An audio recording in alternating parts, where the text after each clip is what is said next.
다 함께 사도신경으로 신앙 고백하시겠습니다. 전능하사 천지를 만드신 하나님 아버지를 내가 믿사오며 그 외아들 우리 주 예수 그리스도를 믿사오니 이는 성령으로 잉태하사 동정녀 마리아에게 나시고 본디오 빌라도에게 고난을 받으사 십자가에 못 박혀 죽으시고 장사한 지 사흘 만에 죽은 자 가운데서 다시 살아나시며 하늘에 오르사 전능하신 하나님 우편에 앉아 계시다가 저리로서 산자와 죽은 자를 심판하러 오시리라. 성령을 믿사오며 거룩한 공예와 성도가 서로 교통하는 것과 죄를 사여 주시는 것과 몸이 다시 사는 것과 영원히 사는 것을 믿사옵나이다. 아멘. 다 함께 찬송가 390장 부르시겠습니다.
오늘 우리에게 주신 하나님의 말씀은 출애굽기 21장 12절부터 27절 말씀입니다. 사람을 쳐 죽인 자는 반드시 죽일 것이나 만일 사람이 고의적으로 한 것이 아니라 나 하나님이 사람을 그의 손에 넘긴 것이면 내가 그를 위하여 한 곳을 정하리니 그 사람이 그리로 도망할 것이며 사람이 그의 이웃을 고의로 죽였으면 너는 그를 내 제단에서라도 잡아내려 죽일지니라. 자기 아버지나 어머니를 치는 자는 반드시 죽일지니라. 사람을 납치한 자가 그 사람을 팔았든지 자기 수하에 두었든지 그를 반드시 죽일지니라. 자기의 아버지나 어머니를 저주하는 자는 반드시 죽일지니라. 사람이 서로 싸우다가 하나가 돌이나 주먹으로 그의 상대방을 쳤으나 그가 죽지 않고 자리에 누웠다가 지팡이를 짚고 일어나 걸으면 그를 친 자가 형벌은 면하되 그간의 손해를 배상하고 그가 완치되게 할 것이니라. 사람이 매로 그 남종이나 여종을 쳐서 당장에 죽으면 반드시 형벌을 받으려니와 그가 하루나 이틀을 연명하면 형벌을 면하리니 그는 상전의 재산임이라. 사람이 서로 싸우다가 임신한 여인을 쳐서 낙태하게 하였으나 다른 애가 없으면 그 남편의 청구대로 반드시 벌금을 내되 재판장의 판결을 따라 낼 것이니라.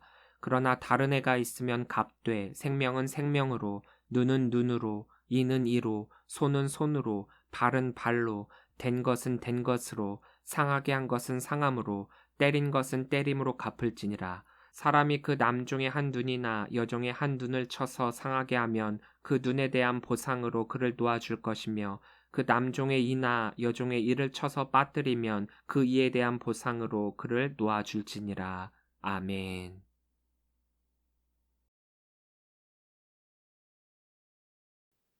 할렐루야, 예담교회 주일예배 오신 우리 성도님들을 주의 이름으로 사랑하고 축복합니다. 추석이 다가왔습니다. 그동안 못 만났던 우리 가족들을 함께 만나면서 기쁨의 시간들을 보내시기 바랍니다. 영화나 드라마를 볼 때 심심찮게 나오는 장면이 있습니다. 바로 병원씬인데 특히 굉장히 위독한 환자가 수술을 받고 난 후 보호자들이 의사로부터 설명을 들을 때의 장면입니다. 의사가 보통 이렇게 이야기를 하죠. 수술은 잘 마쳤고 다행히 생명에는 지장이 없습니다. 다만 점점점 이렇게 이야기를 하면 보호자들은 감사합니다 선생님, 생명에는 지장이 없다라고 하니까 얼마나 다행입니까? 다른 것은 그 이유입니다. 위독한 가운데 수술하고 난 후 앞을 못 본다거나 팔다리 하나가 없다거나 평생 걸을 수 없다라고 할 때 환자 본인은 절망에 빠지지만 그래도 산 게 어디냐고, 살아있기만 하면 다른 것은 극복할 수 있다고 함께 노력하며 희망을 갖고 살자고 환자를 다독이는 주변인들을 보게 됩니다. 이렇게 말할 수 있는 까닭은 그 무엇보다도 가장 중요한 것이 생명이고 이 생명이 있는 한 앞으로 나아갈 희망이 있기 때문입니다. 생명이 꺼지면 아무것도 남지 않습니다. 인간에게 생명을 주신 분은 하나님이시죠. 생명은 하나님이 인간에게 주신 가장 고귀한 것입니다. 그 누구도 이 생명을 대신 줄 수도 없을 뿐더러 이 생명을 대신할 수 있는 것은 없습니다. 나를 위해 단 하나만이 존재하고 나만을 위한 아주 존귀한 것입니다. 오늘의 본문은 크게 두 가지로 나뉠 수 있습니다. 하나는 모트 유마트, 사형으로 엄히 다스려야 할 징계이고 또 하나는 상해에 대해 갚아야 할 보상입니다. 12절입니다. 사람을 쳐 죽인 자는 반드시 죽일 것이나. 쳐라고 번역된 마케는 때리다, 치다라는 뜻을 지닌 낙하의 사역 능동형으로 박살나게 하다, 학살하다라는 의미를 가지고 있습니다. 죽이다는 뜻의 무트는 죽다, 말하다, 파괴하다라는 뜻입니다. 그렇기에 쳐 죽인 자라는 의미는 고의적으로 상대방에게 대하여 죽일 의도를 가지고 때려서 죽인 자를 뜻합니다. 생명은 소중하고 귀한 것이라고 했습니다. 그런데 이 생명을 귀하게 여기지 않고 가치 없는 것으로 만드는 것이 바로 살인입니다. 그것도 그냥 살인이 아니라 철저하게 계획된 고의적 살인입니다. 고의적인 살인을 한 사람에 대한 형벌은 사형이었습니다. 생명은 하나님의 형상으로 창조된 인간의 기본 권리입니다. 하나님이 주신 생명은 그 누구도 해할 수 없습니다. 그렇기 때문에 10계명 중 제6계명에서 살인하지 말라라고 하지 않으셨습니까? 하나님이 주신 생명을 해하는 것은 하나님의 형상을 파괴하고 하나님의 주권과 창조 질서를 무너뜨리는 엄청난 범죄이기 때문에 모트 유마트, 반드시 죽일 것이라고 말씀하고 계십니다. 13절입니다. 만일 사람이 고의적으로 한 것이 아니라 나 하나님이 사람을 그의 손에 넘긴 것이면 내가 그를 위하여 한 곳을 정하리니 그 사람이 그리로 도망할 것이며. 고의적으로에 해당하는 히브리어 차다는 매복하다, 숨어 가만히 기다리다 라는 뜻입니다. 치밀하고 계획적으로 준비하여 타인을 죽이고자 하는 모습을 보여주는 표현입니다. 살인의 대부분은 고의적 살인입니다. 죽일 것을 미리 준비하고 계획이나 도구를 가지고 그 사람을 죽입니다. 그런데 누군가가 죽게 된 사건에서 죽일 의도도 없었을 뿐더러 아무런 계획도 없었고 우연히 혹은 잘못해서 사람을 죽게 했다거나 혹은 하나님께서 어떤 사람을 다른 사람의 손에 붙이신 경우에는 사형을 피할 수 있는 곳이 제공되었습니다. 살인, 누군가를 죽게 만들었다라고 하더라도 그 사람을 죽음에 이르게 한 것에 대해서 원인에 대한 책임의 차이가 분명히 있다는 것입니다. 물론 누군가를 죽게 만들었다라는 것 자체는 큰 범죄입니다. 하지만 여러 가지 상황이 있을 수 있는데 상대방이 나를 죽이려 한다던가 해코지를 하려는 것을 막으려는 방어를 하다가 자칫 잘못으로 도리어 죽일 수도 있고 아무 생각 없이 던진 돌 같은 것이 사람 머리에 맞아서 즉사할 수도 있는 등 우리가 예상치 못한 테두리에서의 살인이 일어날 수도 있기 때문입니다. 그런 경우에도 고의성이 분명한 살인죄와 동일하게 사형에 처한다라는 것은 불공평한 것이기 때문에 그것에 대한 정당한 재판을 받고 피할 수 있는 길을 열어주신 것입니다. 오늘날도 살인죄에 대해서 판결할 때 그 중심에 고의성이 있었느냐 없었느냐가 굉장히 크게 작용하고 있습니다. 고의가 분명한 그것은 살인이지만 그렇지 않은 것은 과실치사입니다. 둘의 형벌도 굉장한 차이가 있습니다.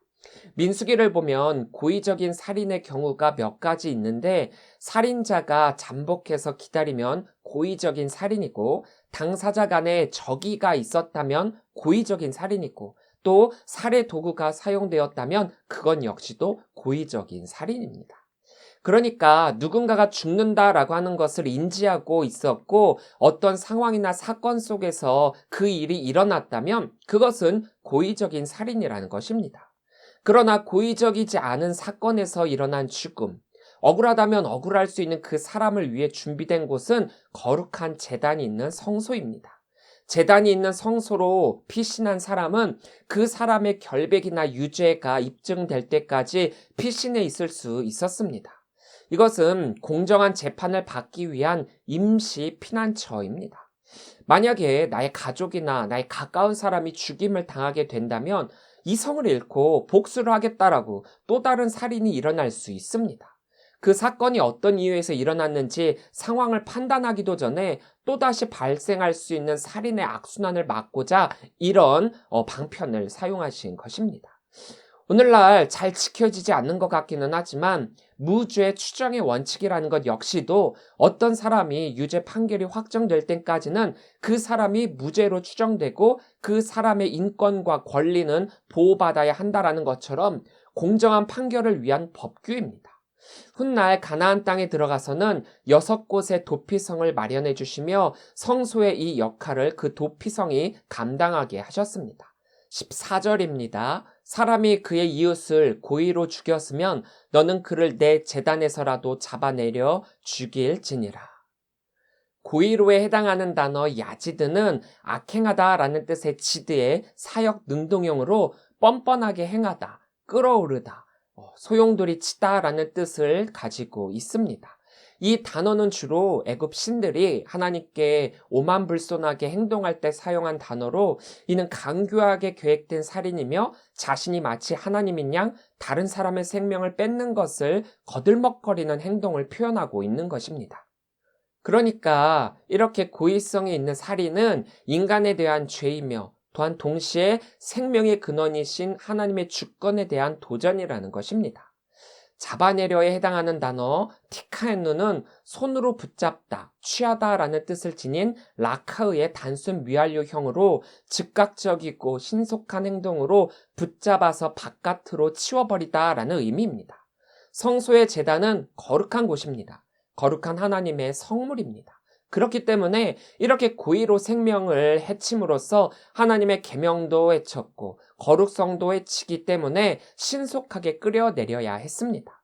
이렇듯 성소의 제단으로 피한 사람은 무죄가 입증되었을 경우 풀려날 수 있었지만 유죄로 밝혀지게 되면 제단 앞으로 끌려나가 사형을 당했습니다. 성소의 제단은 임시 피난처라고 했죠. 무조건적인 보호서가 아니라는 뜻입니다. 성소의 제단을 피할 곳으로 교묘하게 이용하려고 하는 사람들도 있었겠지만 하나님은 이용당하시는 분이 아니심을 우리는 기억해야 합니다. 고의적인 살인에 의한 선고는 모트 유마트, 반드시 죽이는 사형입니다. 그런데 이 살인 뒤에 나오는 세 부분에서도 모트 유마트가 나오고 있습니다. 15절, 17절입니다. 자기 아버지나 어머니를 치는 자는 반드시 죽일지니라. 자기의 아버지나 어머니를 저주하는 자는 반드시 죽일지니라. 치는 자에 해당하는 우마케는 때리다, 학살하다 라는 뜻을 가진 낙하의 사역 능동형 분사입니다. 15절에서 때리는 것으로 인해 죽었다라는 표현은 없지만 낙하가 대개 때려서 죽게 하는 경우에 사용되었으므로 자식이 부모를 심각하게 때렸다라는 표현입니다. 저주하다에 해당하는 칼날은 줄어들다, 작아지다, 멸시하다라는 뜻이며 사람에 대하여 사용될 때는 상대방을 대수롭지 않게 여기고 매우 경시하는 태도나 말을 뜻합니다. 앞서 부모에 대한 계명이 10계명에서 제5계명에 나와 있습니다. 내 부모를 공경하라. 공경하라라고 번역된 카베드는 무겁다, 존귀하다, 많다라는 뜻을 지닌 카베드의 강의 능동형 명령형입니다. 그래서 반드시 존경하라, 절대적으로 존귀케 하라라는 매우 강한 의미를 가지고 있습니다. 지난 설교에서 말씀드렸다시피 부모는 하나님께서 맺어주신 바요, 가정은 작은 하나님 나라이기 때문에 부모는 이 땅에서 하나님을 대신하는 권위를 지닌 존재이므로 자녀가 그 부모를 섬기는 일은 하나님을 섬기듯 정성껏 해야 한다라고 했습니다. 그렇게 15절과 17절은 부모를 업신여기거나 함부로 대하고 욕설과 폭력을 행하여 폐륜을 저지르고 또 권위를 인정하지 않는다면 모트 유마트, 반드시 죽이라고 말씀하고 계십니다. 부모의 권위를 인정하지 않는 것은 곧 부모의 권위를 세워주신 하나님의 주권을 모독하는 일이기 때문입니다. 16절입니다. 사람을 납치한 자가 그 사람을 팔았든지 자기 수하에 두었든지 그를 반드시 죽일지니라. 납치하다에 해당하는 단어 고네부는 몰래 가져가다, 속이다 라는 뜻을 지닌 가나부의 단순 능동형입니다.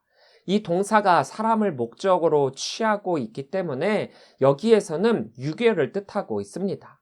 대개 사람을 유괴하는 까닭은 돈벌이를 위해 노예로 판다거나 노동력을 착취하기 위해서입니다. 이에 대한 형벌 역시 사형입니다. 왜냐하면 도둑질한 자가 훔친 것에 대한 배상은 훔친 것으로 해야 하는데 생명을 훔친 사람은 그 생명으로 배상해야 했기 때문입니다. 이것은 어쩔 수 없는 상황에 의해 노예나 종이 된 것과 달리 다분히 고의성을 지니고 존귀한 하나님의 형상을 입은 인간을 짐승이나 물건으로 취급하고 비천하게 만들고 있기 때문입니다. 인간을 창조하신 하나님의 신성을 무시한 신성 모독이라 할 수 있습니다.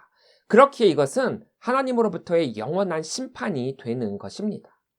오늘날에 나오는 뉴스를 보면 우리가 직접 당하지 않았을 뿐 주변에서 수많은 살인, 또 비인륜적인 폐륜, 인간을 인간으로 여기지 않고 비인간적으로 대우하는 사건들이 너무나도 많이 일어나고 있습니다. 너무 많으니까 도리어 이러한 소식은 전해지는 것보다 전해지지 않는 것이 더 많습니다. 생명의 소중함을 잃어버리고 인간의 존엄성을 잃어버리고 하나님의 거룩성을 잃어버리고 있습니다. 생명을 소중히 여기시는 하나님께서 그럼에도 이러한 사건들에 이렇듯 사형을 선고하시는 까닭은 하나님 형상을 입은 인간에 대한 존귀함과 존엄성 그리고 생명 존중의 중요함을 강조하시기 위함입니다. 18절부터 19절입니다. 사람이 서로 싸우다가 하나가 돌이나 주먹으로 그의 상대방을 쳤으나 그가 죽지 않고 자리에 누웠다가 지팡이를 짚고 일어나 걸으면 그를 친 자가 형벌은 면하되 그간의 손해를 배상하고 그가 완치되게 할 것이니라. 서로 싸우다로 번역된 예리부는 다투다, 투쟁하다 라는 뜻의 리브의 남성 3인칭 복수형입니다. 이렇게 복수형으로 쓰인 까닭은 이 법규가 싸우는 한 사람에게만 적용되는 것이 아니라 싸우는 양자 모두에게 해당되는 조항이기 때문입니다. 사회에서 다툼은 꽤나 많이 일어나고 있죠. 그 내용은 천차만별이지만 말로 하던 싸움이 곧 폭력까지 동원되어 싸우는 경우가 참 많습니다. 그런데 그렇게 싸우다가 살인까지는 아니지만 상대방에게 상해를 입히는 경우가 있습니다. 이럴 경우 금전 배상의 원칙을 적용하고 있는 것입니다. 피해자가 지팡이를 짚고 돌아다닐 정도로 어느 정도 회복하게 되면 가해자는 피해자에게 적절한 보상을 해주어야 했습니다. 여기에서의 보상은 그의 회복뿐만이 아니라 그가 상해를 입어 병상에 누워있음으로 인해 경제적 활동을 하지 못해 본 손해의 액수까지 포함되고 있습니다. 만약 가해자가 손해배상을 할 수 없을 경우라면 자기 몸을 팔아서라도 반드시 갚아야만 했습니다. 이렇게 폭력에 대해 엄격하게 적용시켰던 까닭은 10계명 중 이웃사랑의 계명에서와 마찬가지로 이웃의 재산과 생명에 대해 함부로 해하지 못하게 할 뿐만 아니라 이러한 행위가 얼마나 큰 결과를 야기시키는가에 대한 경고로서 분명히 깨달을 수 있게 하기 위함입니다. 그런데 이것을 자칫 잘못 생각하면 이런 다툼을 돈으로 해결할 수 있다라고 생각할 수 있는데, 경제적으로 부유한 사람이 폭력을 돈으로 해결하라 라는 뜻은 아닙니다. 그들에게 있어서 돈으로 갚는 것은 별거 아닐 수 있죠. 오늘날 보면 일명 갑질이라고 심한 폭력을 행한 다음 돈으로 뭐든지 다 해결하려는 사람들도 있죠. 이러라고 있는 법은 아닙니다. 내 몸이 소중하듯 상대방에게 상해를 입혀서는 안 된다라는 것이고, 인간의 존엄성을 깨닫게 하기 위한 법입니다. 20절부터 21절입니다. 사람이 매로 그 남종이나 여종을 쳐서 당장에 죽으면 반드시 형벌을 받으려니와 그가 하루나 이틀을 연명하면 형벌을 면하리니 그는 상전의 재산임이라. 매에 해당하는 쉐베트는 지팡이, 막대기라는 뜻으로, 이는 구타를 하기 위해서 가지고 있는 몽둥이나 회초리를 가리키기도 하며 때로는 왕이나 권력자의 지팡이, 목자의 막대기를 가리키기도 합니다. 이 매를 가지고 종을 때리는 중에 죽게 되면 그에 해당하는 형벌을 받아야 된다는 말씀입니다. 이 당시의 종은 주인에게 있어서 하나의 재산에 불과했습니다. 그렇기 때문에 종이 죽는다라고 하는 것은 주인에게 있어서 재산의 손괴 정도일 뿐 큰 문제가 되는 것은 아니었습니다. 하지만 하나님은 이러한 가운데서도 종들이 무고한 죽임을 당하지 않도록 보호하고 계시는 겁니다. 물론 종이 재산이라는 점에서는 벗어날 수 없지만 인간 생명의 소중함을 여기에서도 강조하고 있습니다. 22절입니다. 사람이 서로 싸우다가 임신한 여인을 쳐서 낙태하게 하였으나 다른 애가 없으면 그 남편의 청구대로 반드시 벌금을 내되 재판장의 판결을 따라 낼 것이니라. 처서에 해당하는 웨너그프는 때리다, 밀다라는 뜻의 나가프의 단순 능동형으로 손으로 때리거나 혹은 힘껏 밀쳐 넘어뜨리는 것을 뜻합니다. 싸우던 사람들로 인해서 임신한 여인이 낙태를 하게 되었을 경우 그에 해당하는 벌금을 내야 했습니다. 물론 이것은 낙태를 한 여인이 다른 애가 없을 때 낙태를 한 것에 대한 벌금입니다. 여기에서의 벌금은 남편의 요구대로이기는 했지만 그것이 너무 지나침이 생길 수 있기 때문에 피해자의 일방적인 입장만을 수용하는 것이 아니라 재판장을 통해서 적절한 보상이 이루어질 수 있도록 하고 있습니다. 다른 애라고 번역된 아소는 손해, 비참, 불행, 우연한 죽음이란 뜻을 지니고 있어서 이것은 신체상의 상해에서부터 죽음에 이르는 피해까지를 뜻하고 있습니다. 만약에 여기서 임신한 여인이 다른 애를 입게 되었다면 그것은 동해보복법의 규정에 의해 처벌을 받았습니다. 23절부터 25절입니다. 그러나 다른 애가 있으면 값되 생명은 생명으로, 눈은 눈으로, 이는 이로, 손은 손으로, 발은 발로, 된 것은 된 것으로, 상하게 한 것은 상함으로, 때린 것은 때림으로 갚을지니라. 이것은 일명 동해보복법으로 타인에게 피해를 준 그대로 자신도 똑같은 처벌을 받아야 한다는 것입니다. 이 규정이 어떻게 보면 굉장히 야만스럽고 또 무인정하며 비인격적인 것처럼 보일 수 있습니다. 받은 그대로 보복하는 것을 허용함으로써 수많은 불구자를 만들기도 했기 때문입니다. 하지만 도리어 이것은 타인에게 상해를 주는 것에 대한 경각심을 깨우치기 위한 것임과 동시에 보다 큰 복수를 막기 위한 장치이기도 했습니다. 대부분은 받은 것보다 더 많이 복수하려고 합니다. 내가 하나를 당했다면 둘 이상을 갚으려고 합니다. 하지만 동해보복법으로 그 한도를 정해 놓음으로써 그 이상의 지나친 복수의 악순환을 하지 못하도록 막고 계십니다.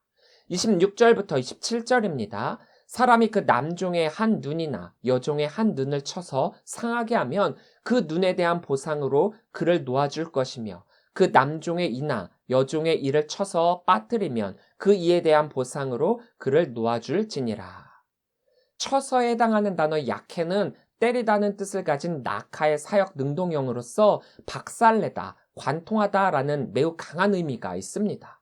상하게에 해당하는 단어 웨시타흐는 파괴하다라는 뜻을 가진 샤트의 강의 능동형으로서 파멸시키다, 파괴시키다라는 뜻을 가지고 있습니다.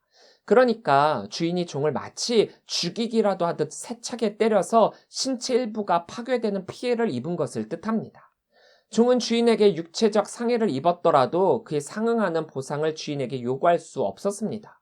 왜냐하면 종은 주인의 재산에 불과했기 때문에 종의 신체 일부를 손상시킨다라고 해서 그리 큰 문제가 되는 것은 아니었기 때문입니다. 동해보복법도 여기에는 해당이 되지 않았습니다. 가해자와 피해자가 서로 대등한 관계가 아니라 주인과 종의 관계이기 때문에 이 동해보복법이 적용된다면 후에 종은 주인으로부터 더 큰 피해를 받을 수 있기 때문입니다. 그렇다면 그러한 가운데서 종이 보호받을 수 있는 가장 큰 방법이 무엇이냐? 바로 주인으로부터 떨어지는 것이죠. 그를 놓아줄 것이며에 해당하는 유에샬라의 한노의 원형 샬라흐는 보내다, 해고시키다 라는 뜻의 강의 능동형으로 종의 신분에서 완전히 벗어나 자유인으로 내보내라는 의미입니다. 아무리 주인이라고 하더라도 또 재산의 한 일부분으로 여기는 종일지라도 막대할 수 없으며 그 생명을 소홀히 해서는 안 되고 또 폭력을 마음대로 행함으로써 가벼운 상해로부터 신체를 파괴하는 심한 상해에 이르기까지 그 육체의 상함도 마음대로 해서는 안 되었습니다. 왜냐하면 하나님 앞에서 모든 인간의 생명과 가치는 존귀함을 가지고 있다는 사실을 깨닫게 하기 위함입니다. 요즘 넷플릭스에서 제작한 DP라는 드라마가 센세이션을 일으키고 있습니다. DP, Desert Pursuit, 탈영병 추격이란 뜻인데 헌병병과 중에 하나입니다. 군대 이야기를 사실적으로 표현했다라는 평을 받고 있으며 군대를 다녀오신 분들이라면 꽤 많은 공감을 하는 드라마이기도 합니다. 이 드라마에서 굉장히 인격 모독적인 말과 행동이 꽤 많이 나오고 의미심장한 말들도 많이 나오는데 거기에 나오는 많은 대사 중에 이런 대사가 있습니다. 군대에서의 가해자가 했던 말인데 군대에서는 그래도 되는 줄 알았어. 탈영병을 잡으러 갔던 주인공이 했던 말인데 군대에 오지 않았으면 탈영할 일도 없지 않았을까요? 탈영이 잘못된 것이기는 하지만 탈영을 할 수밖에 없는 군대 내 부조리를 고발하고 있는데 군대는 다 그렇고 나도 다 경험했다. 그런데 그걸 못 참냐라는 말로 치부할 수 없는 것들이 있습니다. 사람을 사람으로 대하지 않는 인격 모독을 넘어 인격 말살이 바로 그것입니다. 과연 그런 상황에서의 탈영은 잘못된 것일까라는 의문이 들 정도로 죽이지만 않았지 정말 가혹행위가 엄청났습니다. 그런데 아이러니하게도 탈영을 하게 한 사람들에 대한 형벌보다 탈영을 한 사람이 더 큰 형벌을 받는 것이 현재입니다. 이 드라마의 내용은 나중에 한번 보실 기회가 있으시면은 보시면 참 좋은데 탈영을 한 탈영병들이 그럴 수밖에 없었던 힘듦과 억울함 그리고 사람을 같은 사람으로 대하지 않았을 때 겪게 되는 수치와 수모 그리고 자살에 이르기까지 한 것들을 보면 하나님께서 이러한 법규들을 주신 까닭에 대해 다시 한번 깊이 묵상하게 되었습니다. 생명을 소중하게 여겨야 하는 것과 동시에 인간에 대한 존엄성은 하나님으로부터 받은 것인데 우리는 그것을 마치 내가 마음대로 할 수 있는 양, 이 세상을 인간들 마음대로 휘어잡고 하나님이 주신 형상을 무너뜨리고 있지 않은가 생각해 봅니다. 교회가 희망입니다. 교회가 이 세상의 마지막 보루입니다. 교회가 무너지면 더 이상 방법이 없습니다. 코로나19로 지금 많은 교회가 무너져 가고 있습니다. 아니 이미 그 이전부터 무너지고 있었는데 그 무너짐이 더욱 가속화되고 있습니다. 이유가 무엇입니까? 교회가 교회됨을 잃어버리고 이 세상의 빛과 소금으로서의 역할을 제대로 감당 못하고 있기 때문입니다. 하나님께서 율법을 주시며 하나님 나라 백성으로서 살아갈 방법을 말씀해 주셨는데 그것조차도 우리들의 이익에 맞게 변절시키고 성도가 아닌 교인을 양산하고 있고 양적 성장에만 몰두했던 결과입니다. 이제는 우리가 하나님의 깊으신 뜻을 헤아릴 때입니다. 가장 기본적인 신앙의 자세와 겸손함이 우리에게 필요한 때입니다. 바로 예배로의 나아감입니다. 예배 본질을 깨닫고 선하신 목자이신 예수님을 따라가야 할 때입니다. 1년 넘게 예배를 등한시하고 코로나19를 핑계로 예배에 나오는 것을 멈추었더니 어떤 현상이 일어나게 됐냐면 주일에 교회에 나오고 싶어도 어색해서 못 나가겠다라는 것입니다. 예배가 어색하고 교회에 나오는 것이 어색해진 것이 현재입니다. 신앙생활을 하지 않는 것이 편해졌거든요. 한마디로 신앙을 잃어버렸습니다. 신앙을 잃어버리면 세상과 같은 가치를 가지고 판단하고 살아가게 됩니다. 마치 군대에서는 그래도 되는 줄 알았어와 같이 세상에서는 그래도 되는 줄 알았어라고 하면서 말입니다. 선하신 하나님의 음성과 인도하심에 귀를 기울이시기를 바랍니다. 우리를 위해 주신 그 법규를 묵상해 봅시다. 우리를 살리기 위한 법규이지 우리를 올가매기 위한 법규가 아닙니다. 우리가 하나님 백성으로서 살아가게 하시기 위한 법규이지 이 세상에서 마음대로 살도록 허락하신 법규가 아닙니다. 인간을 인간답게, 성도가 성도답게 살아가도록 말입니다. 하나님께서 푸른 초장과 쉴만한 물가로 우리를 인도하실 때 그 인도하심에 따라 나아가며 하나님께서 우리를 통해 이루시고자 하시는 바에 바르게 응답하며 나아가는 성도들이 되시기를 주의 이름으로 간절히 축원합니다. 기도하겠습니다. 사랑의 하나님 감사합니다. 민족의 고유 명절인 추석을 맞이하여 그동안 흩어졌던 가족과 함께 행복한 시간을 맞이하게 하여 주시니 감사합니다. 코로나19로 인해 그간 함께 할 수 없었던 시간들을 회복시켜 주시고 가족들 간의 사랑을 나누게 하여 주었사오니 이번 추석에 사랑이 풍성하게 넘쳐나는 귀한 시간 되게 하여 주옵소서. 오늘 주신 말씀을 기억합니다. 하나님께서 세워주신 율법과 법규를 통하여서 우리가 이 세상에서 하나님의 자녀로서 어떻게 살아가야 할지 말씀해 주시니 감사합니다. 우리가 그 말씀을 받을 때 듣기만 하는 것이 아니라 행하는 자 되게 하여 주옵소서. 하나님의 형상을 입은 모든 인간은 하나님의 자녀로서의 동일한 사랑을 받는 줄 믿습니다. 그럼에도 차별하고 시기하고 존귀하게 여기지 않으며 하나님의 뜻을 헤아리지 못하고 지냈던 것을 회개합니다. 이 세상을 살아가면서 이 세상의 가치처럼 그래도 되는 줄 알았던 우리들의 죄악을 회개하오니 잃어버린 우리의 신앙이 회복되게 하여 주옵시고 교회가 교회되게 성도가 성도가 되어 이 세상을 다시금 변화시켜 하나님의 뜻에 합당한 세상이 되도록 앞장서게 하여 주옵소서. 생명을 소중히 여기며 부모를 공경하고 타인에게 해를 가하는 것이 아니라 사랑하며 우리보다 부족한 자들을 보다 귀하게 여기는 긍휼의 마음을 가지고 세상을 품게 하여 주옵소서. 하나님의 말씀에 귀를 기울이고 하나님의 인도하심에 잘 따라가서 푸른 초장과 쉴만한 물가로 이끄실 때 참된 평안과 쉼을 얻게 하여 주옵소서. 세상을 향해 나아갈 때 세상을 이길 힘과 능력을 힘입게 하여 주시고 담대히 승리케 하여 주옵소서. 가족을 만나기 위해 각처로 나아갈 때에 주님께서 친히 운전대를 붙잡아 주시사 안전운전하도록 보하여 주옵소서. 감사를 드리오며 이 모든 말씀 예수님의 이름으로 기도합니다. 아멘. 다 함께 결단 찬양 선하신 목자 찬양하시겠습니다.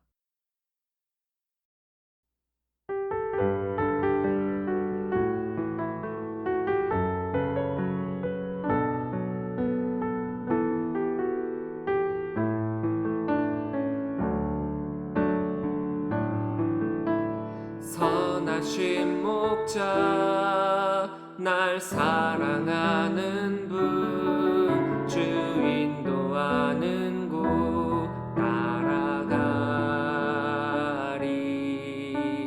주의 말씀을 나 듣기 위하여 주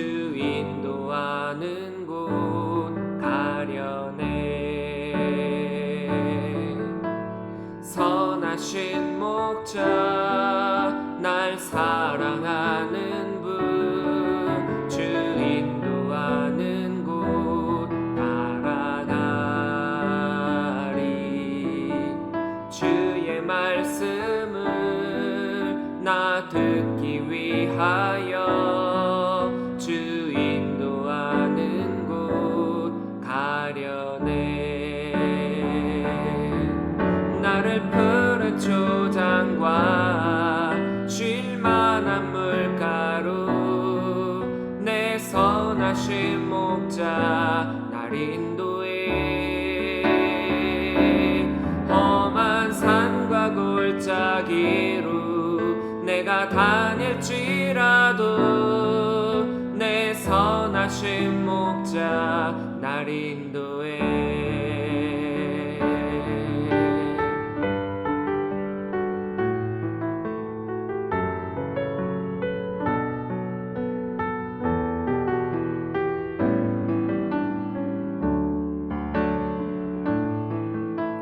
선하신 목자 날 사랑하는 분 주 인도하는 곳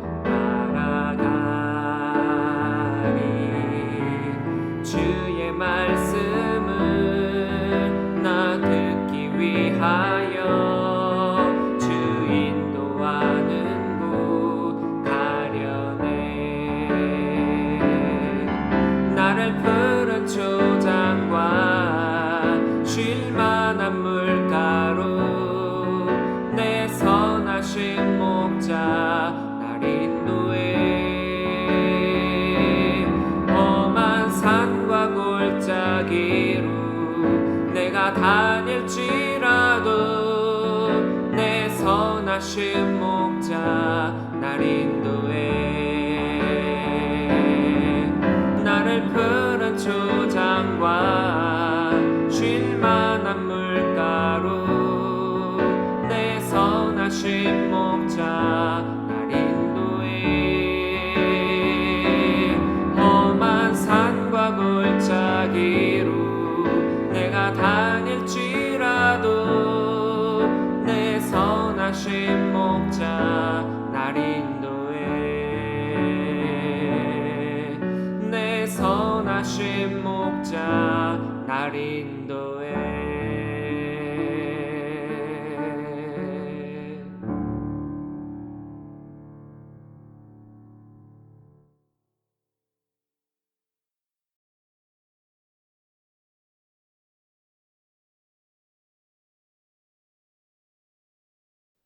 이제는 우리 주 예수 그리스도의 은혜와 무한하신 아버지 하나님의 그 크신 사랑하심과 성령님의 감화감동 역사 교통하심이 그래도 되는 줄 알았어 라고 하면서 이 세상에서 이 세상의 가치를 가지고 내 마음대로 살아가면서 세상과 타협하며 살아갔을 때 못 유마트 하나님께서 반드시 죽일 것이다 말씀하셨던 이 말씀의 경각심을 깨닫고 하나님께서 원하시는 삶을 살고자 결단하는 우리 모든 성도들 머리머리 위에 지금으로부터 영원토록 함께 하시기를 간절히 축원하옵나이다.